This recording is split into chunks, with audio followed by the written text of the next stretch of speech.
are two very important things that you need to know before we get this video started. Number one, it will make sense at the end. We will catch up. I will do a little more explaining. We definitely took on quite a challenge building a truck, and you guys will see that in this video. And just trust me, make it through the video. It's got some jam-packed information in there, especially if you've ever been wondering about some details on some clutches. Let me tell you what. So jam-packed, juicy details. We'll explain at the end where the truck is at. It's a wild ride, but just trust me, stay with the video. And if you haven't already, it is the last and final day of our latest giveaway truck. Our 28,000 mile G56 Cummins Laramie is done and over today. If you're watching it on the day that it's posted, the 30th, the last day of this month, Tuesday, last and final day for you to get entered to win this truck plus the 10 grand.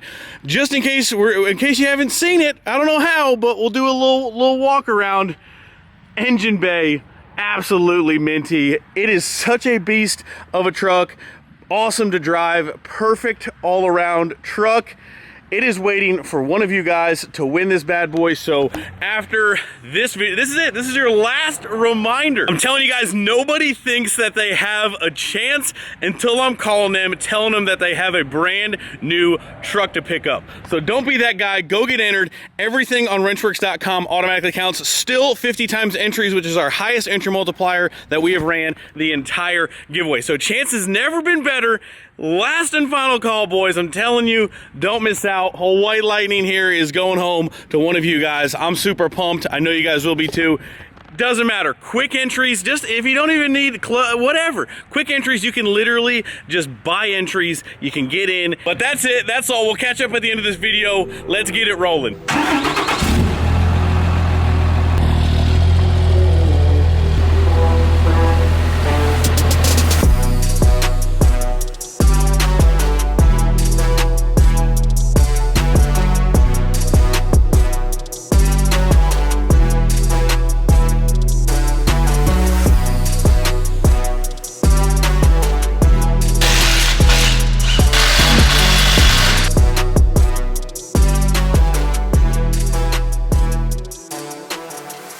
Guys, what is going on? Welcome back to another video. I am going to try to clearly tell you what's going on because it's a story and it's quite a bit. So hang tight. We're gonna go sled pulling. We don't really have a truck that does that task. We're going to make said truck out of the Unicorn. Brief pause here. Brief pause because Cole and I have been cleaning the shop. You guys have never seen the shop this empty because I've never seen the shop this empty from the day that it was built. When the concrete got poured and it cured, it has been filled way more than this. We moved the first gen into the other shop just to gain more space in here because we're gonna get back to the pulling now. The steed that we have chosen that would be the best suited, besides the burnout truck, is the Unicorn truck. Long bed, quad cab, long bed, long wheelbase, ideal for pulling. You want a longer wheelbase. And we have so many parts and pieces to build this truck here, on top of me overnighting parts from Japan from all of our boys. Fleece, AirDog, Yukon, South Bend. We will go over all of the parts that we're gonna do. We do need to take some things off of the Shorty to make all of this happen. That will make a whole lot more sense because the things that we're actually taking off, we have upgraded stuff that we have been waiting on from the guys over at Evil Fab Performance. That stuff is actually here. So it's kind of perfect timing. One of the major things with the Unicorn truck that I talked about in the kind of intro to the truck, how I loved that the truck had 342 gears in it, because on the highway, it should be an absolute beast and be great for the street. I totally forgot you loved that about this. Oh, I love it. Oh, I love it. That's why we have the extra set, because I am not, okay, so 342s, let me just, if you know nothing about sled pulling, I will try to clue you in just a little bit, and we won't get too deep, but most of you guys know my very first couple videos, and it was a build before the channel really got fired up. Sled pulling is where it all started, with me and my middle brother Nick. 2.6 back in the day, before smoothbore, before all that stuff. Like, sled pulling is deep in my soul, and it's been an itch that we have been waiting to scratch besides the 05 and UCC. 342 gears are not optimal for sled pulling. We have these wheels and tires that are 35s. That's going to take some steam to move that much meat. So before this video is getting kicked off, I spent all day yesterday summoning the troops from around the world of everyone that we work with, and finding a front and rear axle that are 410s.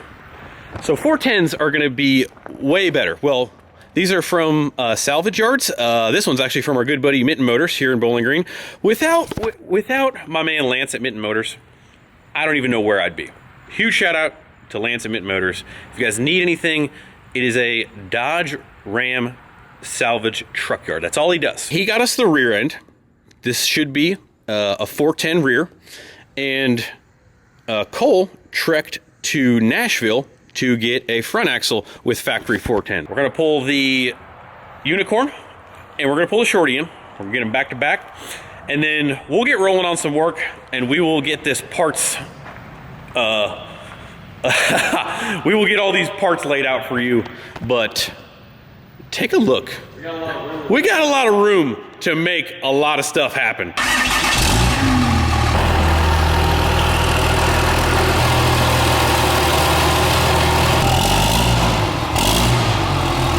Cole did manage to find a new way to use our Veaver 4-in-1 sling here. Hey man, it's on TikTok Shop. Why not? Man, I know you've never heard this before probably, but man, that's about perfect.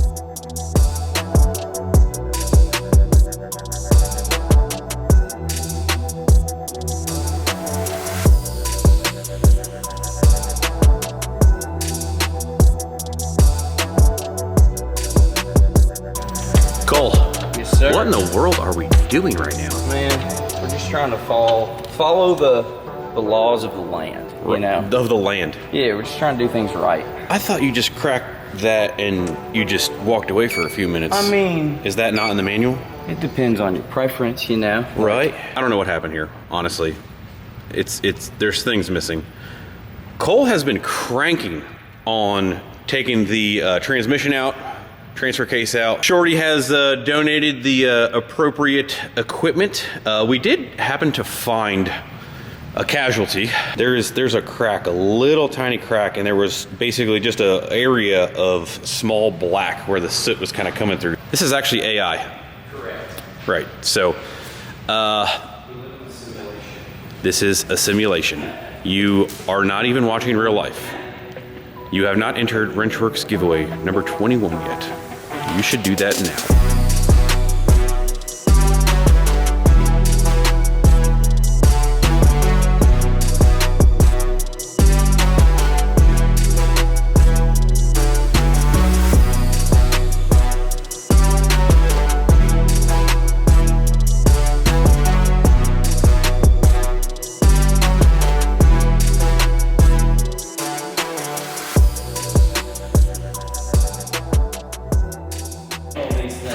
What are you doing to the transmission there, brother? What are you doing, step bro? You just you tip. Was it stuck? What? It was actually stuck a little bit. This clutch, I think, has seen better days, and I just got that. I just got that you were stuck a little bit. you have take note. That is no good. That's not what you want. Delton is the man at South Bend. So anytime we need something, we talk to Delton, and he says, "You're a silly goose," but he still puts up with our nonsense. Wait till.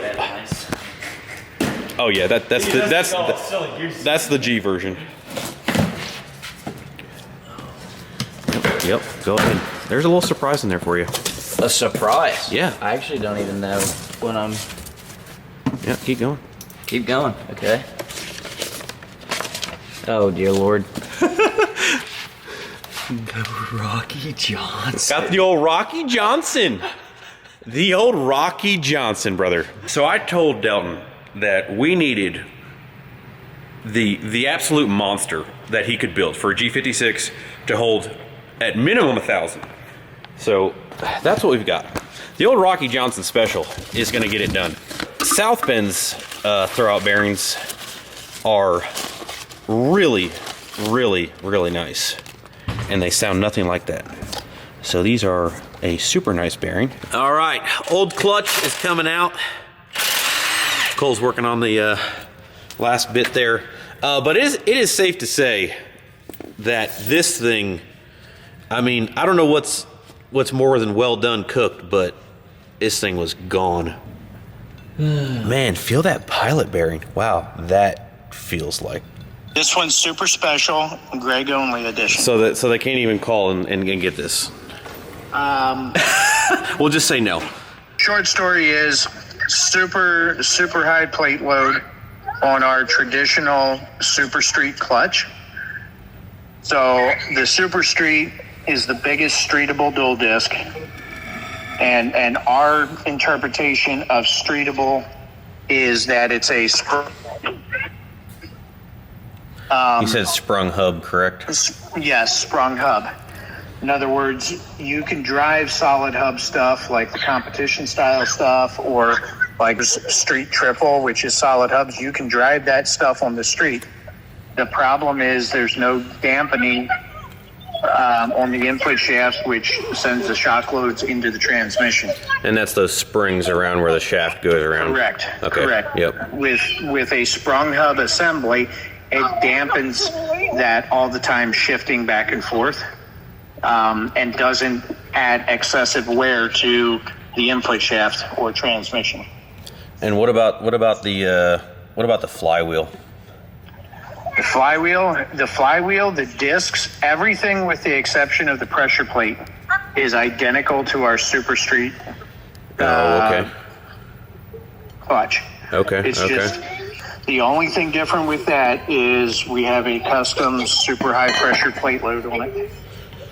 That nobody else can have Correct. because you love me the most. It's a custom one-off. So the story behind the Rocky Johnson is the number of years back, we had a customer that was just stupid hard on shit on the street. He was out west somewhere, and his name was Rocky Johnson. Look at this thing. So that's a quiet dual disc. But yeah, that's that strapped floater plate. Look at those hot spots on it. Look how warped it is. Oh, because you can see the highs and lows? Yep. Oh, wow. Run your finger across that. I bet you can feel it. See But you this. can feel the high spots. Slipping the shit out of it, whether it's abused or whether it's overpowered or something. Put that bearing out and put my bearing right beside it. All right, hold on.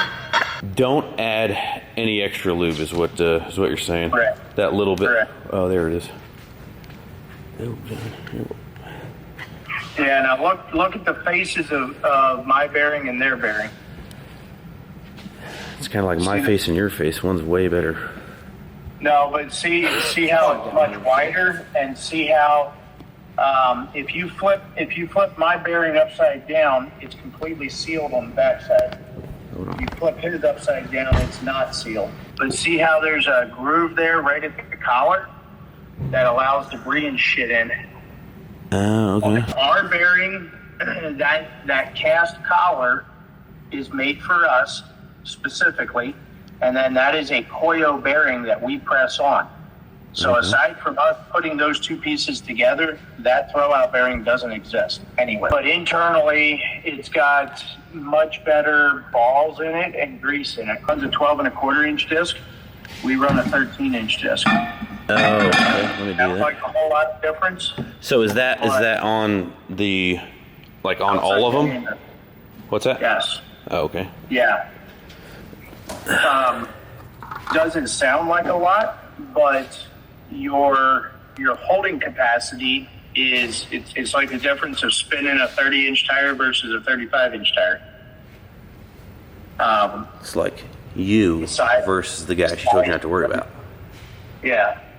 Man, it looks noticeably different even just sitting there. Yep. The other thing too is with running a full face material versus a button style material, get more poundage per square inch on a button because there's less surface area. And you've moved that surface area out to 13 inches instead of 12.25 inches. Oh, okay. And you're saying this is the full faced and this is the button? Correct. Just to clarify for the peoples. What's up with these straps? They get bolted through there? Correct. What happens is with those strapped floater plates, it pulls it away from the one disc, but creates pressure on the opposing disc. So I'll guarantee you, if you look at the disc on the pressure plate side, so the top disc where it contacts the floater plate, the material on that side of the disc versus the other side of the disc is probably going to be noticeably thinner. Yeah, this one's actually almost like touching, and I think this one has a little bit more. Yep. Okay. That's because that strapped floater plate is always riding against that side of the disc. These are almost flush. Yeah. And they don't wear evenly then because it's always keeping constant pressure against that when it's released. This is I'm sure you can even hear it. Like that is. Is this still a needle bearing or no? You could actually like feel the needles in it. That's a roller bearing. Yeah. Yeah. Fancy. Yeah. But that has that bronze inlay in it as well. So basically, if you hotspot that bronze inlay, then we can pop that inlay out and put another one in. That flywheel is 100% rebuildable. Is that normal to be shiny, like right on the edge of that? Just because that Not works? really. Look at fingers are designed versus our fingers. His have a big roll on them. And if you look at smaller diameter than ours. Interesting. Like if you put them face to face to each other. All right. Oh wow. See what I mean? Yeah. So it's basically more surface area. Oh wow, because it's like right on the edge of that. Yep. Oh, I Yep. see. See what I'm saying? So you've got more contact area because when you bolt that pressure plate down, those levers go down, and because the tip of those levers are rolled, you're making your contact in the middle of the bearing instead of on the outer edge. Like get after it. Yeah. See how it compresses those lighter springs? Yeah. And see how it returns to center? Yeah. Let go of it and it returns to center. Yeah. So basically that is how a hub is supposed to work, because as the engine's firing, it's sitting in there and it's going back and forth. And that is what controls the idle chatter. Oh wow. That's why our discs are quieter than the competitors. Throw his on there and see his discs are worn out. So chances are they're probably pretty sloppy loose. But see if they return to center just like ours did.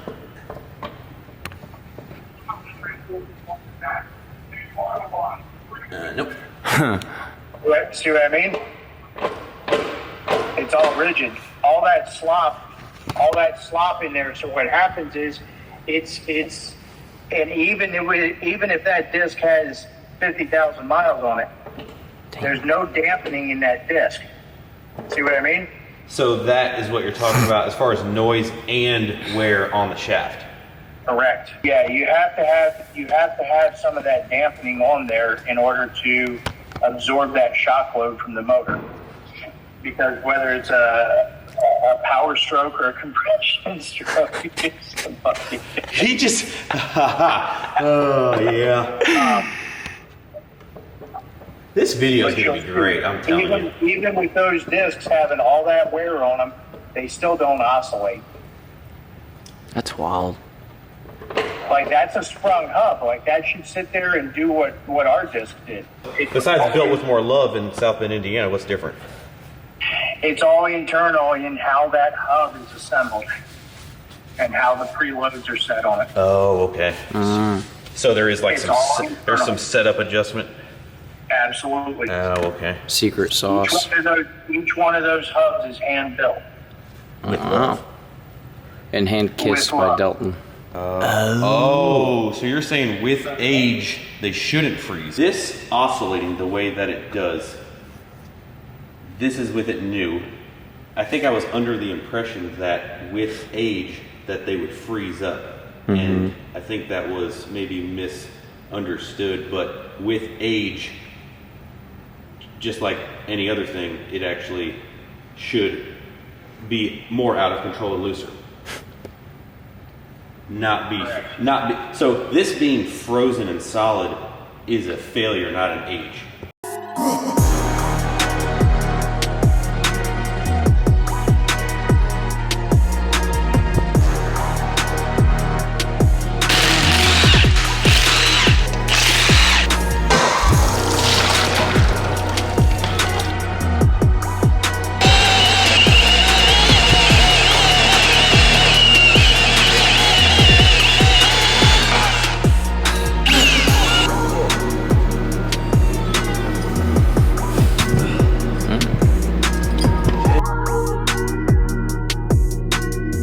Recap, the axle is not cracked. We are reusing the 410 gears in this axle and the 410 gears in this front axle. So these are copies of the axles that are in it. So 410 axles with 410s. Yukon came through and we have a 38 spline setup, and Cole is hogging her out right now. You got to drill out the axle tubes because you probably won't be able to see, but from here to somewhere in here, it is neck down, and you need to clearance for the bigger shafts.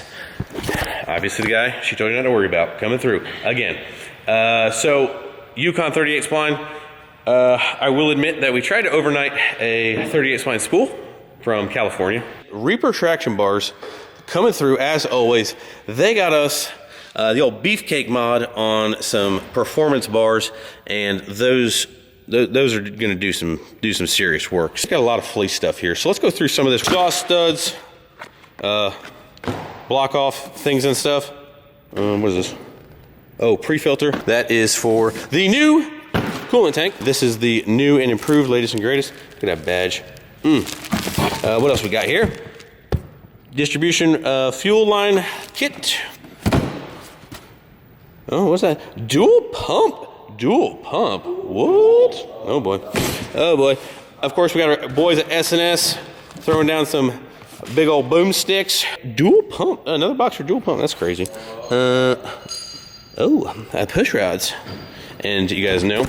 Anyway, fleece performance on top. Never changes. So because this truck had a little bit different front leaf mounts, we did do it. It's actually even easier than the really easy bent bracket. We didn't have to do anything. We didn't bend it, weld it. It's actually just a modified version because we had the room. It is just some cut up pieces from the same mount with the holes. We just drilled them straight into the mount and used the supplied base. We have got our AirDog 220 pump, again, because this truck is going to have the goal of making quite a bit of power. Here for takeoff.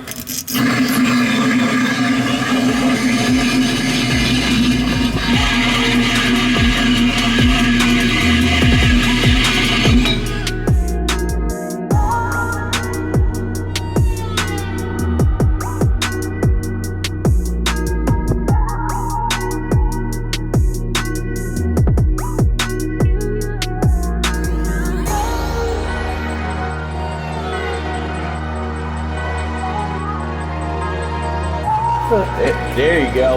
Yeah, kick it. Oh, bro. Oh my God. Where do I even begin on the Unicorn truck? I think first and foremost, I think it'd be really easy for me to not show you this and just only show the wins. But in my opinion, we took an L on this one, boys, and I am never afraid to admit the L's, the losses. It's not all rainbows and sunshine and sunshine and just wins around here. We do in fact take some L's. Most of the time we can work through them, overcome them, and still win in one way, shape, or the other. And I'm not saying this was a total L. I'm just saying we had some setbacks with some parts trying to rush this. Really, it was a crazy idea. We didn't have enough time, and we really wanted to make this sled pull, and we long story short, we didn't. And the truck is kind of still almost in the same shape that we left it. But let's go over it, because we are still going to complete the truck, complete the plan, and have this truck be able to sled pull, and honestly kind of dual purpose the truck, kind of just like the burnout truck. So anything can be a sled, anything could be anything you want it to be, right? So we're just going to keep our spare set of axles and keep the setup to do just that. But Unicorn truck is still needing to be complete. We're still going to go ahead and film basically a part 2 of this, doing that, and we should be able to get that done and still make a pull and get it kind of more dialed in. So we'll get into more details as the second part of the series kind of comes around. I do think I'm going to try to make it to Blake's with this truck, not in sled pull form, but we have some different suspension stuff that came in sitting on said pallet over there. But we got the Reaper traction bars on. We still have engine work, obviously, to put it back to stock. We never really got the front axle swapped over. We thought that we had a cracked rear end housing, and the way that the factory paint and the cast forms on some of those axles, it was just a very, very weird thing, and we swore and we burned a lot of time chasing this because we were trying to figure out if we were going to switch to a different rear end. That was one of the massive big hurdles that really ate some time. Not that we had a ton of time, because we just wanted to get a lot done in a little bit of time, and it just didn't pan out. The rear axle definitely ate a ton of time. Turns out it wasn't cracked. It was just, we really thoroughly cleaned it. We put air through it. We did a lot of stuff to confirm that it wasn't cracked, because we were so convinced that it was. And I don't think I put up any images, but I'll try and do that now of what we were seeing. But the camera, it was very hard to see on the camera. I think that was the biggest thing. If I don't put anything up on the screen, just trust me, we really thought that. We were waiting on some other drivetrain stuff that was kind of holding us up a little bit, and it is what it is. Like I said, if I had more time and we would have planned a little bit further out, it snowballed. It snowballed like everything else. I can say that, I can admit it. It's no big deal. And we were waiting on some stuff, and we didn't find our groove. We didn't get into motion, and it happens. You know what I mean? We were basically trying to do a full build and then some, realistically, in just a couple short days. And you know what? It happens. I can admit that. But that's pretty much it. The Unicorn build will continue. I've got a lot of stuff running through my head, and I'm not going to just blab it all out there, because it could change, you know what I mean? But we're going to build this truck. We're going to have it make the power that we intended it to make, and we're just going to take our time, make sure it's perfect. What do you guys think about the South Bend Rocky Johnson? I'm trying to replay. So much happened in this compact, short couple days that I'm trying to remember it as we talk about it right now. But nothing but love for all of the guys that and companies that stand behind me. Yukon fleece air dog. We got a badass air dog pump on this thing. Stainless diesel. All the boys. Fleece, Freedom. I forget. I'm Amsoil. I'm gonna forget everybody. But Reaper traction bars. There were a lot of guys that came behind us for this project, and we will still complete this and still hurt some feelings. I can guarantee you that. But just a little bit too much and some hiccups along the way. It happens, and I'm just gonna own it. That's all you can do. And just remember in life, there will be times where you can avoid it or you can own it. And we're gonna own it. S&S, tons of people, guys. But it's gonna be insane when it is done. And I am still just as excited as I was when we started. So that's gonna wrap up this video, guys. Appreciate you guys a ton. Make sure you guys go get entered for Wrenchworks giveaway number 21, ending probably in a few short hours, Tuesday, midnight. Go get entered. We will see you guys in the next video very, very soon. See ya.